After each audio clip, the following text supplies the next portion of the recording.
യേശുവിൻ തിരുപാദത്തിൽ ഇരുന്നു കേൾക്കണം. തന്റെ വിശുദ്ധ വാക്യത്തിൽ നമ്മുടെ ജീവനാ. യേശുവിൻ സുവിശേഷം ദിവ്യമാമുപദേശം. യേശുവിൻ സുവിശേഷം ദിവ്യമാമുപദേശം. കേൾക്കുക നാം, കാക്കുക നാം ജീവന്റെ വാക്യങ്ങൾ. കേൾക്കുക നാം, കാക്കുക നാം ജീവന്റെ വാക്യങ്ങൾ.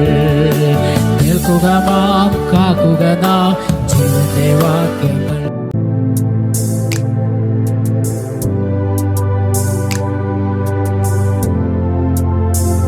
യേശു ഗോൽഗോഥയിലേക്ക് ചുമന്നുകൊണ്ട് പോയി എന്ന് പറയുന്ന 3 കാര്യങ്ങൾ ബൈബിളിൽ നമുക്ക് കാണാൻ കഴിയും.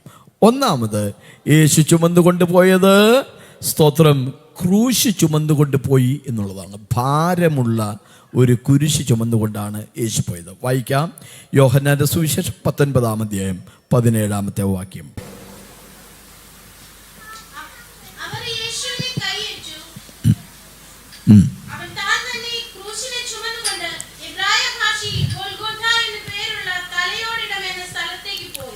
പിലാത്തോസിന്റെ കൽത്തളം എന്ന് പറയുന്ന ആ ഗബഥ എന്ന സ്ഥലം, പ്രൈസ് ദി ലോർഡ്, അവിടെ നിന്ന് കൽത്തളത്തിൽ നിന്ന് കാൽവറിയിലേക്ക് പോകുകയാണ്. ഗബഥയിൽ നിന്ന് ഗോൽഗോഥയിലേക്ക് പോകുകയാണ്. ഒരു കാര്യം സത്യമാണ്, ആ ഭാരമുള്ള മരക്കുരിശ് ഏന്തിക്കൊണ്ട് ഗോൽഗോഥ വരെ പോകാനുള്ള കരുത്ത് യേശുവിന് ഇല്ലായിരുന്നു. കാരണം അത്രമാത്രം ഭാരമുള്ള ഒരു കുരിശാണ് യേശു ചുമന്നുകൊണ്ടുപോയത്. Praise the lord. താൻ തന്നെ ചുമന്നുകൊണ്ടുപോയി. വഴിയിൽ ഒരല്പദൂരം കുറേനക്കാരനായ ശീമോൻ സഹായിച്ചു. Praise the lord. ലൂക്കോസിന്റെ സുവിശേഷം 23-ന്റെ 26-ാമത്തെ വാക്യം. വയലിൽ നിന്ന് വരുന്ന ശിമോൻ എന്ന ഒരു കുറേനക്കാരനെ അവർ പിടിച്ചു ക്രൂശ് ചുമപ്പിച്ചു യേശുവിന്റെ പിന്നാലെ നടക്കുമാറാക്കി. Price the Lord.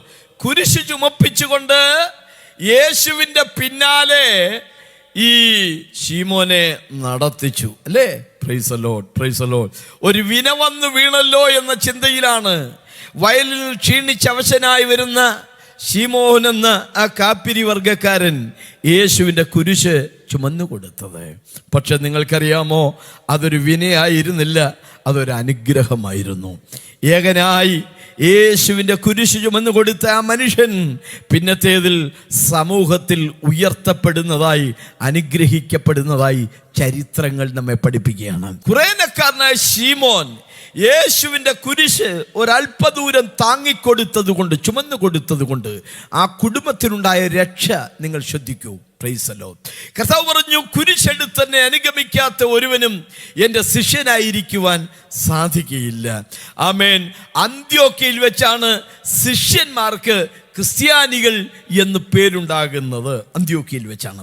അന്ത്യോക്യ സഭയിലെ 7 ഉപദേഷ്ടാക്കന്മാരുടെ പേര് വിവര പട്ടിക അപ്പോസ്തല പ്രവർത്തികളുടെ പുസ്തകം 13-ാം അധ്യായത്തിന്റെ പ്രാരംഭ ഭാഗത്ത് നമ്മൾ വായിക്കുകയാണ്.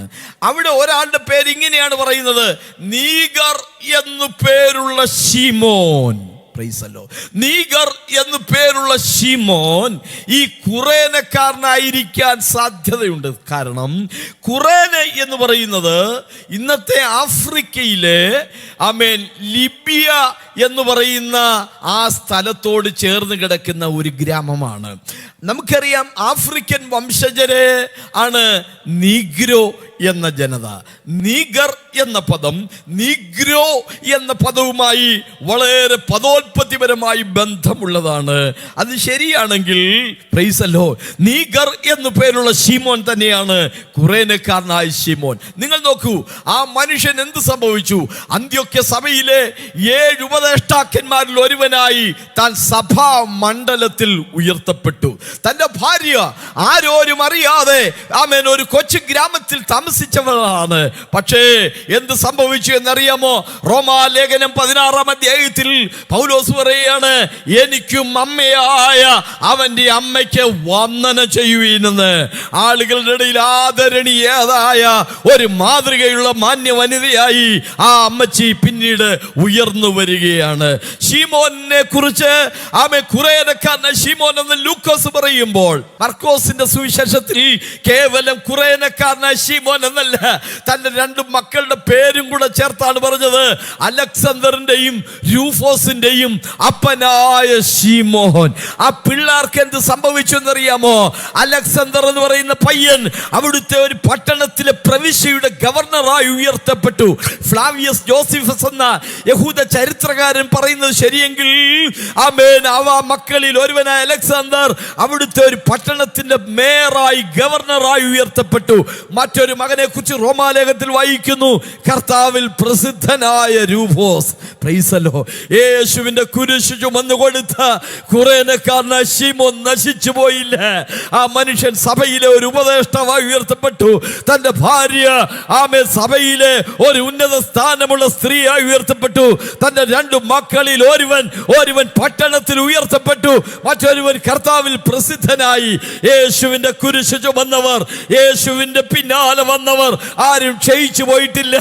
ഇന്ന് പകലിൽ ഈ വചനം കേൾക്കുമ്പോൾ വാത്സല്യ സഹോദരങ്ങളെ, നാം ആരാധിക്കുന്ന കർത്താവ് അവൻ ജീവനുള്ളവനാണ്. യേശുവിന്റെ പിന്നാലെ വരുന്ന നിന്നെയും നിന്റെ കുടുംബത്തെയും അനുഗ്രഹിപ്പാൻ കർത്താവ് വിശ്വസ്തനാണ്. യേശു തന്നെ ക്രൂശിക്കാനുള്ള ആ ഭാരമുള്ള കുരിശ് താൻ തന്നെ ചുമന്നുകൊണ്ടുപോയി. യേശുവിന് നിഴലായി നിലനിന്ന ഒരു വ്യക്തിയാണ് ഇസഹാക്ക്. Praise the lord. ഇസഹാക്ക് തന്നെ ദഹിപ്പിക്കാനുള്ള വിറക് ഇസഹാക്ക് തന്നെയാണ് ചുമന്നുകൊണ്ടുപോയത്. വായിച്ചാട്ടെ, ഉൽപ്പത്തി പുസ്തകം 22:6. അബ്രഹാം ഹോമയാഗത്തിനുള്ള വിറക് എടുത്ത് തന്റെ മകനായ ഇസ്ഹാക്കിന്റെ ചുമലിൽ വെച്ചു. തീയും കത്തിയും താൻ എടുത്തു. ആമേൻ. അപ്പോൾ വിറക് ആരുടെ തോളിലാണ് വെച്ചത്? ഇസ്ഹാക്കിന്റെ ചുമലിൽ വെച്ചു. ഇത് ചരിത്രത്തിൽ നിവർത്തിയായ ഒരു സംഭവം, നടന്നുപോയ ഒരു സംഭവം. പക്ഷേ ഇസ്ഹാക്കിനെ കുറിച്ച് വേദപുസ്തകത്തിലൂടെ വേറൊരു കാര്യം കൂടെ നമുക്ക് പഠിക്കാൻ കഴിയും. ഗലാത്യ ലേഖനം 3-ാം അധ്യായത്തിന്റെ 16-ാമത്തെ വാക്യം. എന്നാൽ അബ്രഹാമിനും അവന്റെ സന്തതിക്കും വാഗ്ദത്തങ്ങൾ ലഭിച്ചു. സന്തതികൾക്കും എന്ന അനേകരെ കുറിച്ചല്ല, നിന്റെ സന്തതിക്കും എന്ന ഏകനെ കുറിച്ച് അത്രേ പറയുന്നത്. അടുത്തത് അത് ക്രിസ്തു തന്നെ. ഇസഹാക്ക് യേശു ക്രിസ്തുവിന്റെ നിഴലാണെന്ന് പറയുമ്പോൾ പുതിയ നിയമത്തിലെ സുവ്യക്തമായ വാക്യം, ഹല്ലേലൂയ, നിന്റെ സന്തതി മുഖാന്തരം ഭൂമിയിലെ സകല വംശങ്ങളും അനുഗ്രഹിക്കപ്പെടും. സന്തതികൾ എന്ന് ബഹുവചനമല്ല, സന്തതി എന്ന ഏകവചനം, അത് ക്രിസ്തുവായിരുന്നു. നോക്കൂ, ഇസഹാക്ക് തന്നെ ദഹിപ്പിക്കാനുള്ള വിറക് തന്റെ ചുമലിൽ ചുമന്നുകൊണ്ട് പോയതുപോലെ പൊരുളായ ക്രിസ്തു തന്നെ ക്രൂശിക്കാനുള്ള ക്രൂശ് താൻ തന്നെ ചുമന്നുകൊണ്ടുപോയി. ഭാരമുള്ള ഒരു മരക്കുരിശ് ചുമന്നുകൊണ്ടാണ് യേശു ഗോൽഗോഥയിലേക്ക് കയറിപ്പോയത്. യേശു ഒരു ഭാരമുള്ള കുരിശ് ചുമന്നുകൊണ്ടുപോയി, ഒരു മരക്കഷ്ണം ചുമന്നുകൊണ്ടുപോയി, അല്ലേ? Price the Lord. എന്തുകൊണ്ട് ഈ മരം ചുമന്നുകൊണ്ടുപോയി? നമ്മൾ ഇന്ന് വിശ്വസിക്കുന്ന ക്രക്സ് ഇമ്മിസ എന്ന് പറയുന്ന ഒരു കുറുകയുള്ള തടി കൂടെയുള്ള ഒരു കുരിശാണ് യേശു ചുമന്നു കൊണ്ടുപോയത് എന്നാണ് വിശ്വസിക്കേണ്ടത്. കാരണം യേശുവിനെ 2 കൈകൾ ആണിയടിച്ചു, അല്ലേ? അവന്റെ കുറ്റപത്രം അവന്റെ തലയ്ക്ക് മീതെ വെച്ചു. യഹോവയുടെ സാക്ഷികൾ പറയുന്ന പോലെ കഴിഞ്ഞന് മേളിലോട്ടാണ് ക്രൂശിച്ചെങ്കിൽ അവന്റെ കൈക്ക് മീതെ വെച്ച് എന്ന് പറഞ്ഞു. തിരുവെഴുത്ത് തെറ്റുകയില്ല. അവന്റെ കുറ്റപത്രം എഴുതി എന്ത് ചെയ്തു? അവന്റെ തലയ്ക്ക് മീതെ വെച്ചു. അതുകൊണ്ട് നാം വിശ്വസിക്കുന്ന ഒരു നെടിയ തടിയും ഒരു കുറിയ തടിയുമുള്ള ഒരു കുരിശിലാവാം യേശുവിനെ ക്രൂശിച്ചത്.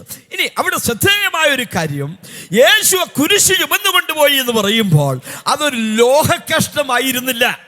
ചെമ്പിന്റെയോ താമ്രത്തിന്റെയോ വെള്ളിയുടെയോ ഒരു ലോഹക്കഷ്ണമായിരുന്നില്ല. ഒരു മരക്കുരിശ് ചുമന്നുകൊണ്ടാണ് യേശു പോയത്. എന്തുകൊണ്ടാണ് ആ മരക്കുരിശ് എന്ന പദം അവിടെ വന്നത്? അതിന്റെ പിന്നിൽ വേറൊരു കാരണമുണ്ട്.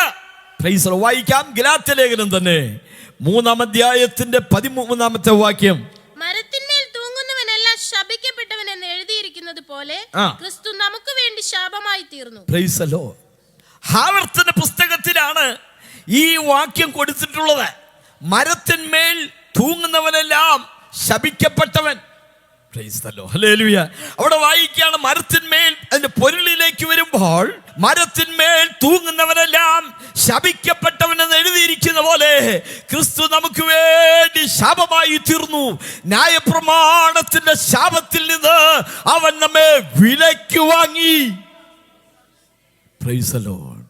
സഹോദരങ്ങളെ, ഇസ്ഹാക്കിന്റെ തോളിൽ അവനെ ദഹിപ്പിക്കാനുള്ള മരക്കഷ്ണം വിറക് ചുമന്നു കൊണ്ടുപോയി. അതിന്റെ പൊരുളായി ക്രിസ്തു ആമേൻ ഒരു മരത്തടി ചുമന്നുകൊണ്ടാണ് പോയത്. ആ മരത്തിൽ തൂങ്ങപ്പെട്ടവനായിട്ടാണ് യേശു നമുക്ക് വേണ്ടി യാഗമായത്. അതിനകത്ത് നിഴലിച്ചു നിൽക്കുന്ന ആത്മിക സത്യം എന്തിന്? പഴയ നിയമത്തിൽ പറയുന്നത് മരത്തിന്മേൽ തൂങ്ങുന്നവനെല്ലാം ശപിക്കപ്പെട്ടവൻ. ആമേൻ. ക്രിസ്തു നമുക്ക് വേണ്ടി ശാപമാക്കപ്പെട്ടു. എന്തിന്? ന്യായപ്രമാണത്തിന്റെ ശാപത്തിൽ നിന്ന് നമ്മെ വിലയ്ക്ക് വാങ്ങുവാൻ. രണ്ടാമത് യേശു ചുമന്നു കൊണ്ടുപോയത് 1 പത്രോസിന്റെ ലേഖനം 2:24 വാക്യമാണ്. 1 പത്രോസ് 2:24. നാം പാപം സംബന്ധിച്ച് മരിച്ചു നീതിക്ക് ജീവിക്കേണ്ടതിന് അവൻ തന്റെ ശരീരത്തിൽ നമ്മുടെ പാപങ്ങളെ ചുമന്നുകൊണ്ട് ക്രൂശിന്മേൽ കയറി. ഇവിടെയെല്ലാം ഞാൻ ആരംഭത്തിൽ പറഞ്ഞ പദം നമുക്ക് കാണാൻ കഴിയും. ചുമന്നുകൊണ്ടുപോയി, ചുമന്നുകൊണ്ടുപോയി. ഇവിടെ പത്രോസ് പറയുകയാണ്, നാം പാപം സംബന്ധിച്ച് മരിച്ച് നീതിക്ക് ജീവിക്കേണ്ടതിന് അവൻ തൻ്റെ ശരീരത്തിൽ നമ്മുടെ പാപങ്ങളെ ചുമന്നുകൊണ്ട് ക്രൂശിന്മേൽ കയറി. Praise the lord. Praise the lord. ഹല്ലേലൂയ. യേശു ക്രിസ്തു ഭൂമിയിലേക്ക് വന്നപ്പോൾ നമുക്കുള്ളതുപോലത്തെ ഒരു ശരീരമായിരുന്നില്ല യേശുവിൻ്റെ ശരീരം. മക്കൾ ജഡരക്തങ്ങളോട് കൂടിയവർ ആകൊണ്ട് അവനും അവരെ പോലെ ജഡരക്തങ്ങളോട് കൂടിയവനായിട്ടാണ് ഭൂമിയിൽ വന്നത്. എങ്കിലും പാപജഡത്തിന്റെ സാദൃശ്യത്തിൽ അവൻ ലോകത്തിലേക്ക് വരികയാണ് ഉണ്ടായത്. ദേശത്തിൽ മനുഷ്യനായി വിളങ്ങിയാണ് അവൻ ഇവിടെ വന്നത്. Price the Lord. പക്ഷെ യേശുവിൻ്റെ ശരീരം എൻ്റെ ശരീരം പോലെയോ നിങ്ങളുടെ ശരീരം പോലെയോ അല്ല. ഹല്ലേലൂയ. ഹല്ലേലൂയ. നമുക്ക് പൈതൃകമായി കിട്ടിയ ഒരു ശരീരമാണ്. എന്നാൽ യേശുവിൻ്റെ ശരീരം അങ്ങനത്തെ ഒരു ശരീരമായിരുന്നില്ല. Praise the lord. ഹല്ലേലൂയ. 40-ാം സങ്കീർത്തനത്തിൽ ഹനനയാഗവും ഭോജനയാഗവും നീ ഇച്ഛിച്ചില്ല, പാപയാഗങ്ങളിലും സർവാംഗ ഹോമങ്ങളിലും നീ പ്രസാദിച്ചില്ല. അപ്പോൾ ഞാൻ പറഞ്ഞു, ഇതാ ഞാൻ വരുന്നു, പുസ്തക ചുരുളുകളിൽ എന്നെ കുറിച്ച് എഴുതിയിരിക്കുന്നു. ഈ വാക്യം എബ്രായ ലേഖനത്തിൽ എടുത്തു ധരിക്കുമ്പോൾ സങ്കീർത്തനത്തിൽ ഇല്ലാത്തൊരു പദം എബ്രായ ലേഖനത്തിൽ ആമേൻ ദൈവത്തിന്റെ ആത്മാവ് കൂട്ടിച്ചേർത്തു. അതിങ്ങനെയാണ്, ഹല്ലേലൂയ, നീ എനിക്ക് ഒരു ശരീരം ഒരുക്കിയിരിക്കുന്നു. ഒരുക്കപ്പെട്ട ഒരു ശരീരം. ആ ശരീരത്തിന്റെ പ്രത്യേകത, ആ ശരീരത്തിൽ പാപമില്ലായിരുന്നു. നമ്മുടെയൊക്കെ ശരീരത്തിൽ എന്തുണ്ട്? പൗലോസ് പറയാണ്, ഞാൻ എന്ന് വെച്ചാൽ എന്നിൽ, എന്ന് വെച്ചാൽ എൻ്റെ ജഡത്തിൽ പാപം കുടികൊള്ളുന്നു. അതിനെ പാപ സ്വഭാവത്തിന് ബദ്ധനാക്കി കളയുന്നു. അയ്യോ, ഞാൻ അരിഷ്ട മനുഷ്യൻ, മരണത്തിന് അധീനമായ ഈ ശരീരത്തിൽ നിന്ന് എന്നെ ആർ മോചിപ്പിക്കും? അപ്പോൾ നമ്മുടെയൊക്കെ ശരീരത്തിൽ എന്തുണ്ട്? പാപമുണ്ട്. എന്നാൽ യേശുവിൻ്റെ ശരീരം അത് തിരുമേനിയായിരുന്നു. യേശു നിഷ്പാപാവസ്ഥയിലാണ് ജനിച്ചത്, ജീവിച്ചത്, മരിച്ചത്. യേശുവിൻ്റെ നിഷ്പാപാവസ്ഥയെക്കുറിച്ച് 3 അപ്പോസ്തലന്മാരാണ് എഴുതിയത്. Price the Lord. അവൻ കഴിഞ്ഞകാല നിത്യതയിൽ ഭൂതലത്തിലേക്ക് വരുന്നതിന് മുമ്പ് നിത്യതയിൽ പിതാവിനോട് കൂടെ ആയിരുന്നപ്പോൾ അവൻ പാപമറിയാത്തവനായിരുന്നു. പൗലോസ് പറയാണ്, പാപമറിയാത്തവനെ നാം അവനിൽ ദൈവത്തിന്റെ നീതിയാകേണ്ടതിന് അവൻ നമുക്ക് വേണ്ടി പാപമാക്കപ്പെട്ടു. കഴിഞ്ഞകാല നിത്യതയിൽ അവൻ പാപമറിയാത്തവനായിരുന്നു.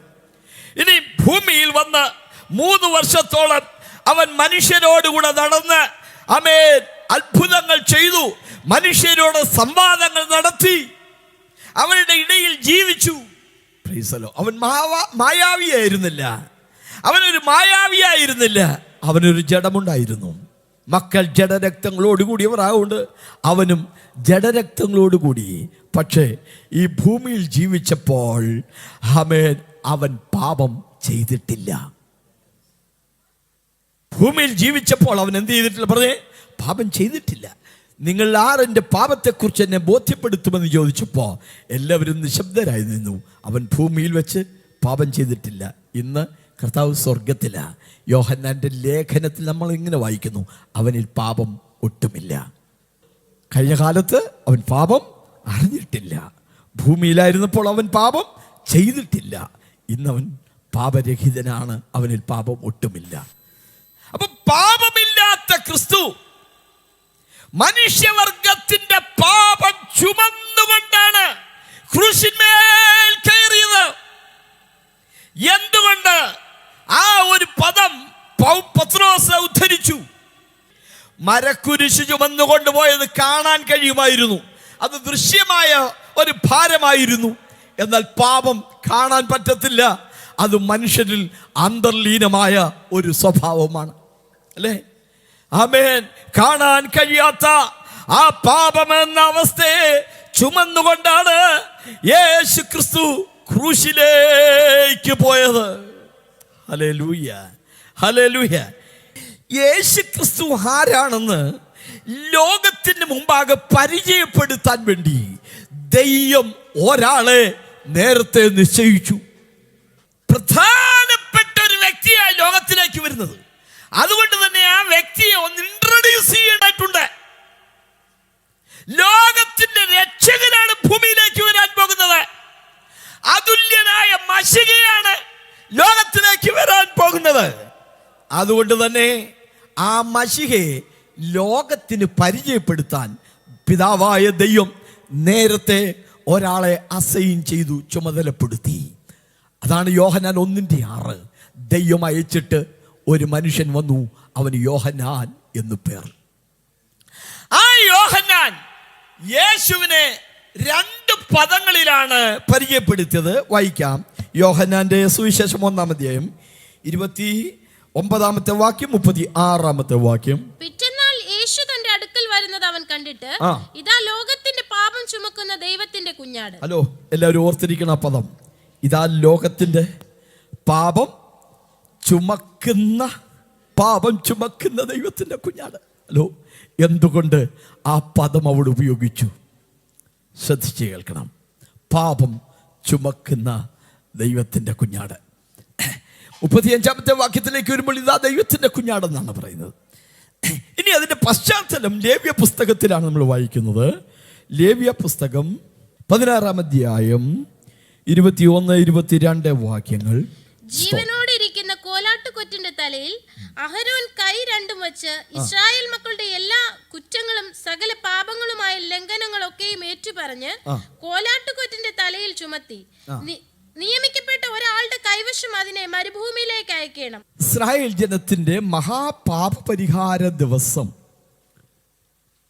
2 ആടുകളെ തെരഞ്ഞെടുക്കുന്നു. ഊനമില്ലാത്ത 2 ആടുകൾ. ഊനമില്ലാത്തതെന്ന് പറഞ്ഞാൽ യാതൊരുവിധ പോരായ്മകളുമില്ലാത്ത 2 ആടുകൾ. സ്തോത്രം. യേശു ക്രിസ്തുവിന്റെ മഹത്വം വർണ്ണിക്കാൻ ഒരാട് മാത്രം പോരാതെ വന്നു. അതുകൊണ്ട് 2 ആടുകളെ കുറിച്ച് അവിടെ പരിചയപ്പെടുത്തുകയാണ്. യേശു നമ്മുടെ പാപങ്ങളെ ചുമന്നുകൊണ്ടുപോയി എന്ന് പറയുമ്പോൾ അതിന്റെ നിഴൽ ലേവ്യ പുസ്തകത്തിലാണ് വായിക്കുന്നത്. മഹാപാപ പരിഹാര ദിവസം യഹൂദന്റെ 1 വർഷത്തെ പാപമെല്ലാം എന്നേക്കുമായി പരിഹരിക്കപ്പെടുന്നു എന്ന് അവർ വിശ്വസിക്കുന്ന അന്ന് 2 ആടുകളെ തിരഞ്ഞെടുക്കുന്നു. ഒന്ന് ദൈവത്തിനെന്നും മറ്റൊന്ന് അസസേലിനെന്നും വേർതിരിക്കുകയാണ്. അസസേൽ എന്നുള്ളത് ഒരു എബ്രായ വാക്കാണ്. ആ വാക്കിൻ്റെ അർത്ഥം തെറ്റിയൊഴിയുന്നത് എന്നാണ്. വനഭൂതം എന്നർത്ഥവും ഉണ്ട് തന്നെ. അപ്പൊ 2 ആട്, ഒന്ന് ദൈവത്തിന്, മറ്റൊന്ന് തെറ്റിയൊഴിയുന്നത്. ദൈവത്തിന് എന്ന് ചീട്ടുവീടുന്ന ആടിനെ അറുത്ത് അതിൻ്റെ രക്തമാണ് ആലയത്തിലെ 3-ാം മുറിയിലേക്ക്, അതിപരിശുദ്ധ സ്ഥലത്തേക്ക് ആണ്ടിലൊരിക്കൽ മഹാപുരോഹിതൻ കൊണ്ടുപോകുന്നത്. അതിനു മുമ്പ് തനിക്കായും ജനത്തിനായും യാഗം അർപ്പിച്ച് ശുദ്ധീകരണം പ്രാപിച്ചിട്ടാണ് ഈ അതിപരിശുദ്ധ രക്തവുമായി അതിപരിശുദ്ധ സ്ഥലത്തേക്ക് പോകുന്നത്. സ്തോത്രം. അതവിടെ നിൽക്കട്ടെ.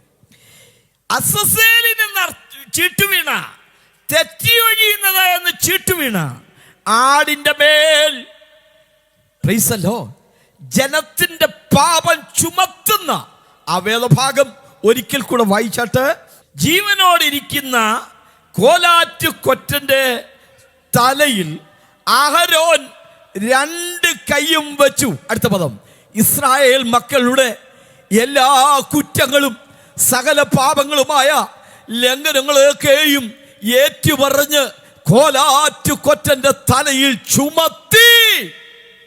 അഹരോൻ തന്റെ 2 കൈയും ഈ ആടിന്റെ തലയിൽ വെച്ചിട്ട് ഇസ്രായേൽ മക്കളുടെ സകല പാപങ്ങളും ലംഘനങ്ങളും കുറ്റങ്ങളും അവരുടെ മേൽ ചുമത്തുന്നു.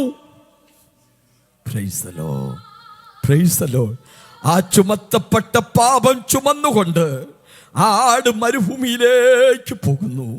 മരുഭൂമിയിൽ ചെന്നിട്ട് വെള്ളം കിട്ടാതെ അത് കരയും. അതിനെ അവിടെ വിട്ടിട്ടിഞ്ഞ് പോരും. Price the lord, praise the Lord. അതിന് തീറ്റ കിട്ടില്ല, വെള്ളം കിട്ടില്ല, അതിനൊരു കൂട്ട് കിട്ടില്ല, ഒന്നും കിട്ടാതെ അത് കരയും. എന്താ കരയുന്നതെന്ന് അറിയാമോ? അത് കരയുന്ന 2 പദങ്ങൾ. Price the Lord. എന്നെ കൈവിട്ടതെന്തേ, എനിക്ക് ദാഹിക്കുന്നു. പൊരുളി കർത്താവാണ്. ക്രൂശിലേക്ക് നോക്കിക്കേ, യേശു നിലവിളിച്ച പദങ്ങൾ അതല്ലേ, എന്നെ കൈവിട്ടതെന്തെന്ന്, എനിക്ക് ദാഹിക്കുന്നു എന്ന്. Price the Lord. അപ്പോൾ ഈ കോലാറ്റുകൊറ്റൻ ഇസ്രായേൽ മക്കളുടെ സകലവിധ പാപങ്ങളും ലംഘനങ്ങളും അകൃത്യങ്ങളും ചുമത്തപ്പെട്ട് അത് ചുമന്നുകൊണ്ട് ഒരു ശൂന്യപ്രദേശത്തേക്ക് പോകുന്നത് പോലെ യേശു ക്രിസ്തു മാനവകുലത്തിന്റെ മുഴുവൻ പാപം ചുമന്നു. യോഹന്നാൻ അതല്ലേ പറഞ്ഞേ, ഇതാ ലോകത്തിന്റെ പാപം ചുമക്കുന്ന ദൈവത്തിന്റെ കുഞ്ഞാണ്. അവിടെ ഒരു പ്രത്യേക മർമ്മം നാം ശ്രദ്ധിക്കേണ്ടതുണ്ട്. ലേവ്യ പുസ്തകം 16-ാം അധ്യായത്തിൽ പരാമർശിക്കുന്ന ആ കോലാറ്റുകൊറ്റൻ ഇസ്രായേൽ മക്കളുടെ മാത്രം പാപമായിരുന്നു ചുമന്നത്. അവരുടെ 1 വർഷത്തെ പാപമായിരുന്നു ചുമന്നത്.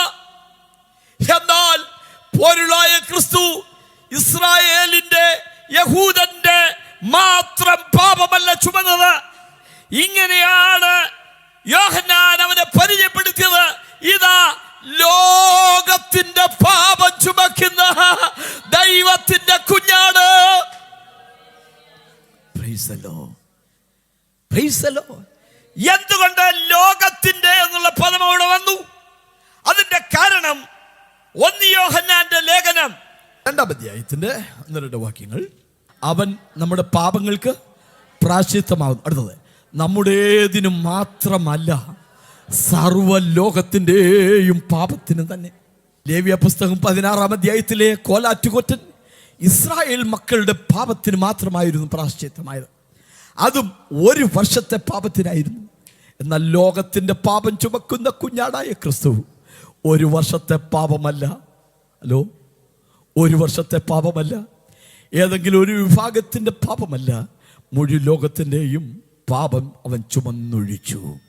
യെശയ്യാ പ്രവാചകന്റെ പുസ്തകം 53-ാം അധ്യായത്തിൽ നാം ഇങ്ങനെയാണ് വായിക്കുന്നത്, നാം ഒക്കെ ആടുകളെ പോലെ തെറ്റിപ്പോയിരുന്നു, നാം ഒക്കെ താൻ വഴിക്ക് തിരിഞ്ഞിരുന്നു, എന്നാൽ യഹോവ നമ്മുടെ എല്ലാവരുടെയും അകൃത്യം അവന്റെ മേൽ ചുമത്തി. അടുത്ത പദം, അവന്റെ അടിപ്പിണരാൽ നിങ്ങൾക്ക് സൗഖ്യം വന്നുമിരിക്കുന്നു. യേശു ക്രൂശിലേക്ക് ചുമന്നു കൊണ്ടുപോയി എന്ന് ബൈബിൾ പറയുന്ന 3-ാമത്തെ കാരണം യെശയ്യാ പ്രവചനം 53-ാം അധ്യായം 4-ാമത്തെ വാക്യം, സാക്ഷാൽ നമ്മുടെ രോഗങ്ങളെ അവൻ വഹിച്ചു, നമ്മുടെ വേദനകളെ അവൻ ചുമന്നു. ചുമന്നു. ഹലോ, ചുമന്നു എന്ന 3-ാമത്തെ പദം ഒന്ന് എന്തായിരുന്നു? ക്രൂശി ചുമന്നു. 2, പാപങ്ങളെ ചുമന്നു. 3, നമ്മുടെ വേദനകളെ അവൻ ചുമന്നു. അവിടെ ഒരു പ്രത്യേക പദമുണ്ട്, തുടങ്ങുന്നത് ഇങ്ങനെയാണ്, സാക്ഷാൽ നമ്മുടെ രോഗങ്ങളെ അവൻ വഹിച്ചു, നമ്മുടെ വേദനകളെ അവൻ ചുമന്നു. പക്ഷേ അത് നമുക്ക് തിരിച്ചറിയാൻ കഴിഞ്ഞില്ല. നമ്മളെന്താ പറഞ്ഞതെന്നറിയാമോ? നാമോ ദൈവം അവനെ ശിക്ഷിച്ചും അടിച്ചും ദണ്ഡിപ്പിച്ചും ഇരിക്കുന്നു എന്ന് വിചാരിച്ചു. വാസ്തവത്തിൽ അതായിരുന്നില്ല. ഹലോ, നമ്മൾ വിചാരിച്ചായിരുന്നില്ല സത്യം. അതിൻ്റെ സാക്ഷാലുള്ള കാര്യം എന്തായിരുന്നു? യേശു ക്രിസ്തുവിലൂടെയുള്ള എല്ലാവിധ രക്ഷയും വിടുതലും വിവരിക്കുന്നിടത്തെല്ലാം ഈ പദം കൊടുത്തിട്ടുണ്ട്, സാക്ഷാൽ. സ്തോത്രം. ഒരു തെളിവ്. സ്തോത്രം. പുത്രൻ നിങ്ങൾക്ക് സ്വാതന്ത്ര്യം വരുത്തിയാൽ നിങ്ങൾ സാക്ഷാൽ സ്വതന്ത്രരായി. ഉണ്ടോ? ഹല്ലേലൂയ. സാക്ഷാൽ സ്വതന്ത്രരായി. സാക്ഷാലുള്ള സ്വാതന്ത്ര്യമാണ് യേശു ക്രിസ്തു നമുക്ക് നൽകുന്നത്. ഇവിടെ പറയുകയാണ്, സാക്ഷാൽ നമ്മുടെ രോഗങ്ങളെ അവൻ വഹിച്ചു, നമ്മുടെ വേദനകളെ അവൻ ചുമന്നു. ആ വേദനകളെ ചുമന്നു എന്ന് പറയുന്ന ആ ഭാഗം പഴയ നിയമത്തിലാണ് നമ്മൾ വായിച്ചത്, യെശയ്യാപ്രവാചകന്റെ പുസ്തകത്തിലാണ് വായിച്ചത്. പക്ഷെ ഈ വാക്യം പുതിയ നിയമത്തിൽ എടുത്തുദ്ധരിക്കുമ്പോൾ ചില സവിശേഷതകൾ അവിടെയുണ്ട്. മത്തായി സുവിശേഷം 8-17 വാക്യം, അവൻ നമ്മുടെ ബലഹീനതകളെ എടുത്തു വ്യാധികളെ ചുമന്നു എന്ന് യെശയ്യാപ്രവാചകൻ പറഞ്ഞത് നിവൃത്തിയാകുവാൻ തന്നെ. യെശയ്യാപ്രവചനത്തിൽ നമ്മൾ വായിച്ചത് നമ്മുടെ രോഗങ്ങളെ അവൻ വഹിച്ചു, നമ്മുടെ വേദനകളെ അവൻ ചുമന്നു എന്നായിരുന്നു. അവിടെ രോഗങ്ങൾ ബഹുവചനമാണ്, വേദനകൾ ബഹുവചനമാണ്. ഈ വാക്യം പുതിയ നിയമത്തിൽ എടുത്തുദ്ധരിച്ചപ്പോൾ 2 പദങ്ങളാണ് ഉപയോഗിച്ചിരിക്കുന്നത്. ഒന്ന് ബലഹീനതകൾ, 2 വ്യാധികൾ.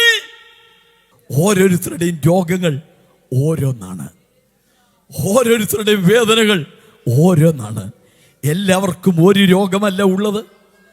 ഹലോ, ചിലർക്ക് ആമേൻ സ്തോത്രം വായുവിൻ്റെ അസുഖമായിരിക്കാം, ചിലർക്ക് കാലിൽ സന്ധിവേദനയായിരിക്കാം, വേറൊരാൾക്ക് ക്യാൻസറിൻ്റെ വേദനയായിരിക്കാം, വേറൊരാൾക്ക് നടുവേദനയായിരിക്കാം. വേദനകളെ അവൻ ചുമന്നു. ഒന്ന് കുറേ 40 അടി ആണ് ശിക്ഷയ്ക്കൊരു വിധിയായി പറഞ്ഞിരിക്കുന്നത്. പൗലോസ് പറയുമ്പോൾ ഒന്ന് കുറേ 40 അടി 5 വട്ടം കൊണ്ടുപോയി എന്നാണ്. യേശുവിനെ കൊണ്ടുപോയി അവർ വാറുകൊണ്ട് അടുപ്പിച്ചു എന്നാണ് വായിക്കുന്നത്. ഇനി വേദനകൾ, ദൃശ്യമായ വേദനകളുണ്ട്, അദൃശ്യമായ വേദനകളുണ്ട്. മനസ്സിന്റെ വേദനകളുണ്ട്, ശരീരത്തിന്റെ വേദനകളുണ്ട്. ആളുകളോട് പറയാൻ കഴിയുന്ന വേദനകളുണ്ട്, പറയാൻ കഴിയാത്ത വേദനകളുണ്ട്. എല്ലാ ഭാരങ്ങളും ഏൽപ്പിപ്പാൻ കഴിയുന്ന ഒരാൾ അത് യേശു ക്രിസ്തുവാണ്.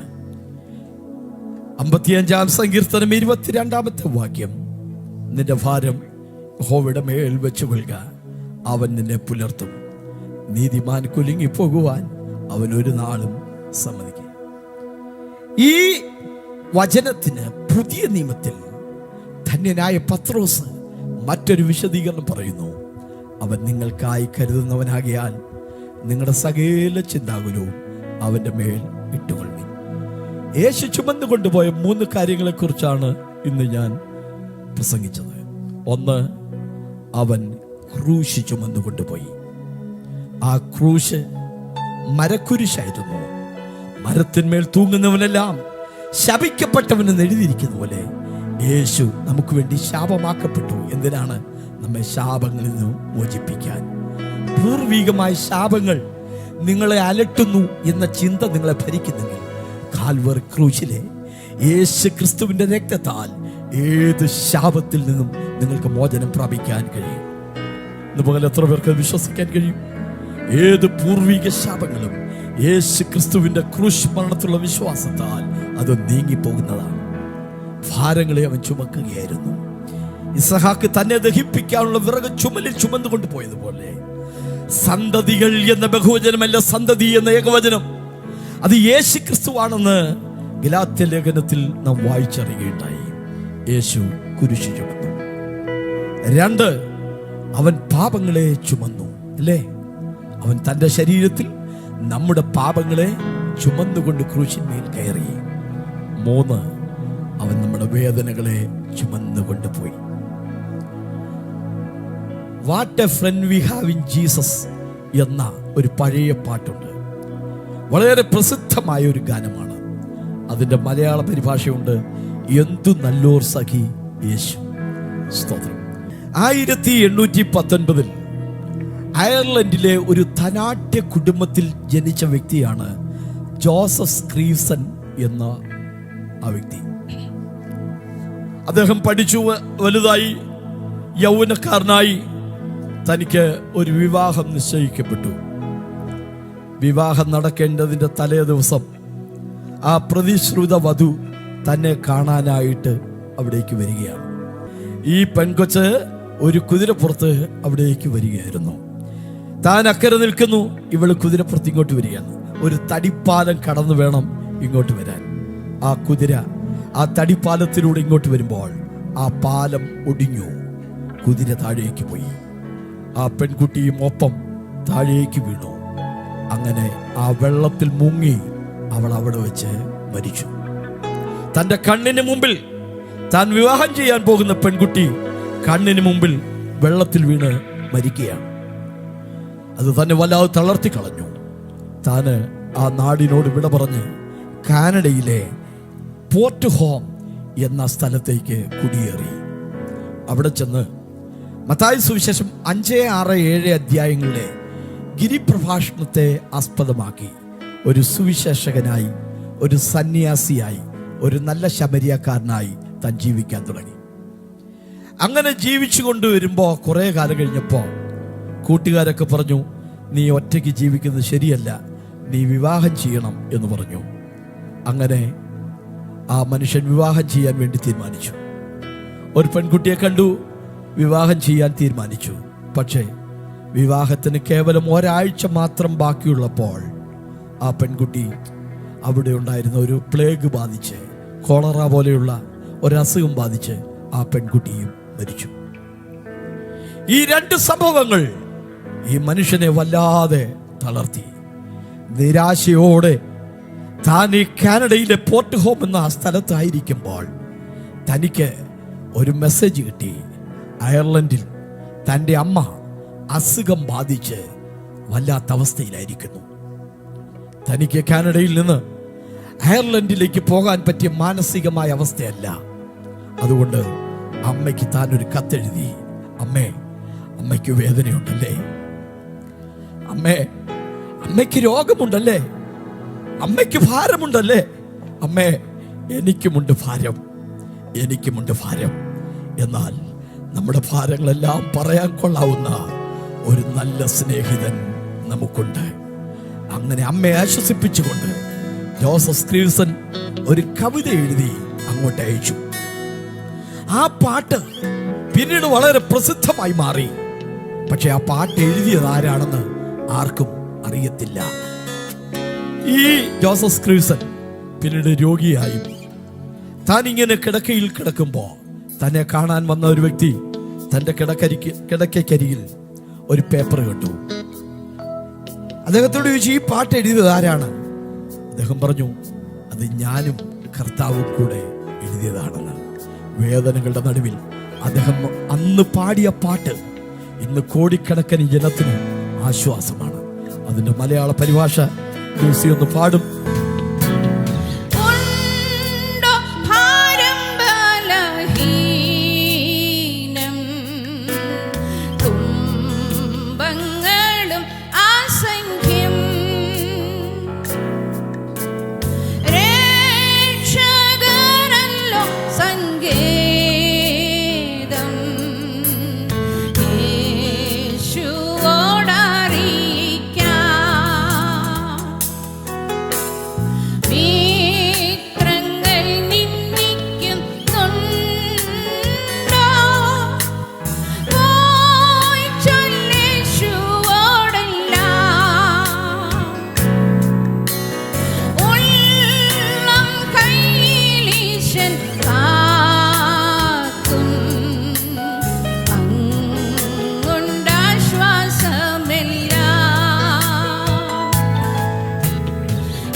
സന്ദേശങ്ങൾ തുടർച്ചയായി ലഭിക്കേണ്ടതിന് ഞങ്ങളുടെ യൂട്യൂബ് ചാനൽ സബ്സ്ക്രൈബ് ചെയ്താലും.